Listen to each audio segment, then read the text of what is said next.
ចំនួនបានហើយចំពោះលក្ខណៈពិសេសរបស់ឡៅលីនតើឡៅលីនមានលក្ខណៈសម្គាល់ដូចម្ដេចខ្លះដែលជឿជាក់បានថាជា brand ខ្មែរទី1ឡៅហ្នឹងគឺជាតកូលរបស់ខ្ញុំបាទខ្ញុំឈ្មោះឡៅឆេងហើយចំពោះលីននេះខ្ញុំដាក់ឈ្មោះរបស់គ្រួសាររបស់ខ្ញុំគាត់ឈ្មោះកឹមលីនខ្ញុំដាក់ឡៅបូកនឹងលីនហើយក៏មានបងប្អូនមួយចំនួនយល់ច្រឡំថា brand នេះប្រហែលជា brand របស់ប្រទេសឡាវđóដាក់ឈ្មោះឡាវពីមុខណា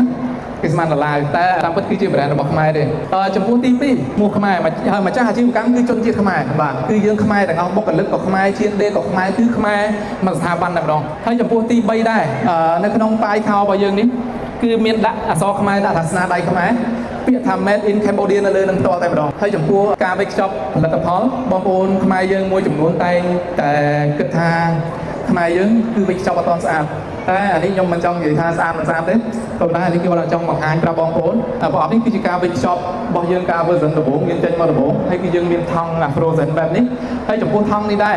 គឺយើងធ្វើឡើងនេះ woven បានន័យថានៅពេលដែលបងប្អូនយកទៅហើយគឺបងប្អូនអាចច្រកសភៅច្រកអីកូនទៅរៀនបានយើងអាចប្រើប្រាស់ជាបន្តបានដោយយើងមិនបាច់បោះចោលគឺយើងអាចយកទៅប្រើបន្តបាន